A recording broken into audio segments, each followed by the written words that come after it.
मैं आज आपको एक ऐसी किताब के बारे में बताने जा रहा हूँ जो आपकी ज़िंदगी बदल देगी। आपकी ज़िंदगी का रहन सहन, आपका सोचना, आपका आपकी ज़िंदगी के खर्चे, आपकी इनकम, सब कुछ एकदम पलट के रख देगी। इस किताब का नाम है रिच डैड पुअर डैड। ये हमें सिखाती है ज़िंदगी के जीने का तरीका और सोचने का तरीका। ये किताब एक लड़के के ऊपर है जिसके दो पिता हैं, एक बायोलॉजिकल पिता यानी उसके खुद के असली पिता, और दूसरे पिता जो उसके दोस्त के फादर हैं, दोस्त के पिता हैं।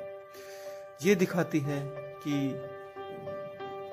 अमीर और गरीब, इन दोनों की मेंटलिटी, इन दोनों के दृष्टिकोण में क्या अंतर होता है।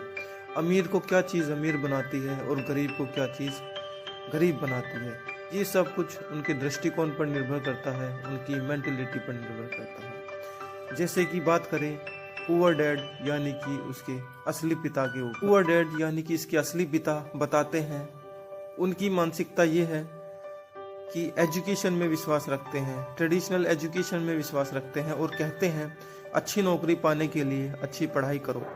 उनके लिए पैसा सिर्फ एक ज़रूरत की चीज़ है। उनको पैसे को मैनेज करना नहीं आता, संभालना नहीं आता, उनको इन्वेस्ट करना नहीं आता है अच्छे से, किस टाइम कब इन्वेस्ट करें, उन्हें इतनी इस बात की कोई समझ नहीं थी। वहीं दूसरी ओर उसके दोस्त के पिता जो कि एक रिच डैड थे, वो एक प्रैक्टिकल एजुकेशन में विश्वास रखते थे जो जीवन के असली सबक सिखाती है, बिजनेस और लाइफ को मैनेज करना सिखाती है। उनका मानना था कि तुम्हारे पैसे तुम्हारे लिए काम करेंगे, ना कि तुम पैसों के लिए काम करोगे। तुम पैसों के लिए कब तक काम करोगे, जबकि तुम्हारे लिए तुम्हारे पैसे काम करने चाहिए। कि हमारे लिए फाइनेंशियल एजुकेशन होना क्यों ज़रूरी है। जैसे कि पुअर डैड कहते हैं कि स्कूल जाओ, अच्छे अंक लाओ, एक सुरक्षित नौकरी पाओ, लेकिन वही रिच डैड समझाते हैं कि फाइनेंशियल एजुकेशन, वित्तीय शिक्षा किसी भी एजुकेशन से ज़्यादा इम्पोर्टेंट है। वह समझाते हैं कि एसेट्स क्या है, संपत्ति क्या है, लायबिलिटीज़, दायित्व क्या है। रिच डैड बताते हैं कि ज़िंदगी में एसेट्स बनाओ, लायबिलिटीज़ नहीं, लायबिलिटीज़ से ज़्यादा एसेट्स बनाओ।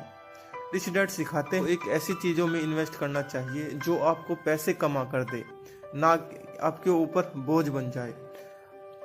आपका पैसा, आपके लिए पैसा किस तरीके से कमा सकता है, इसमें इस तरह के कुछ ऐसे उदाहरण दिए गए हैं। जैसे कि रियल इस्टेट, आप अपना पैसा रियल इस्टेट में लगाइए, टाइम के साथ वो पैसा ग्रो करेगा, आपका पैसा आपके लिए कमाई करेगा। आप किसी अच्छी कंपनी के स्टॉक्स खरीद सकते हैं जो टाइम के साथ डेवलप होगी और आपके पैसे को आगे बढ़ाएगी। आप किसी बिजनेस में पैसा इन्वेस्ट कर सकते हैं, जैसे कि जो बिजनेस चलेगा वो आगे जाके आपके लिए प्रॉफिट कमाएगा, उसमें कोई लॉस नहीं है।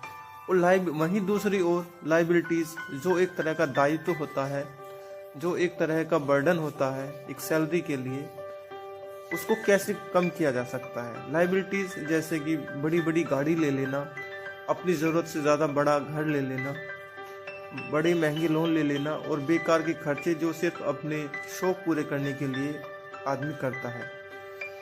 पैसे के लिए काम करना छोड़ो और ऐसा काम करो, ऐसी जगह इन्वेस्ट करो जो तुम्हारा पैसा तुम्हारे लिए काम करता है। जो पुअर डैड है वो सिर्फ नौकरी पर निर्भर रहते हैं, जबकि जो रिच डैड है वो कहता है पैसे कमाने के नए नए तरीके खोजो। यदि आप केवल सैलरी पर निर्भर रह सकते हैं तो आप सिर्फ रोज़मर्रा की ज़िंदगी के खर्चे पूरे कर सकते हैं, आप अमीर नहीं बन सकते। वहीं दूसरी ओर अगर आपको अमीर बनना है, अगर आपको फाइनेंशियली फ्री होना है, तो आपको अपना पैसा सही जगह सही टाइम पे इन्वेस्ट करना आना चाहिए। आपको फाइनेंशियल एजुकेशन होना बहुत ज़रूरी है। इसमें तीसरी चीज़ बताई गई है कि एक अमीर की और एक गरीब की सोच में क्या अंतर होता है। गरीब ये सोचता है कि कहीं मेरा पैसा डूब ना जाए, अगर मैं कहीं इन्वेस्ट करूँगा, मैंने जो पाई पाई करके पैसा जोड़ा है, जो सेविंग की है, वो कहीं चला ना जाए।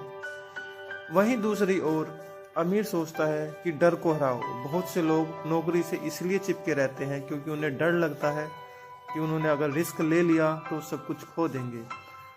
लेकिन रिच डैड यानी कि जो अमीर लोग हैं वो ऐसा नहीं सोचते, वो इस डर को अपने ऊपर हावी नहीं होने देते हैं।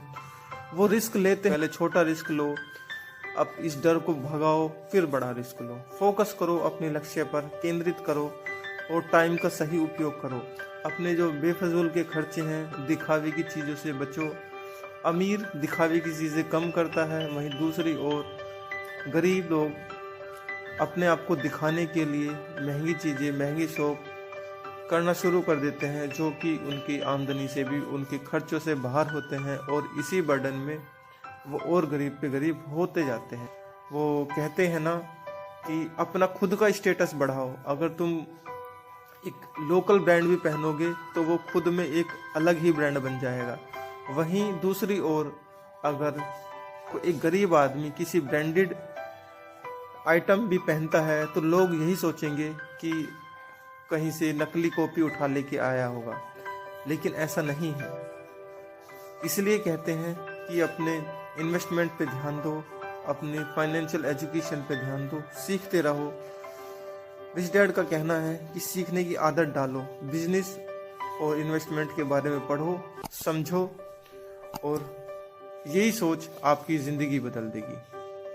हो सके तो बुक ज़रूर पढ़िए, आपको कुछ नया ज़रूर सीखने को मिलेगा।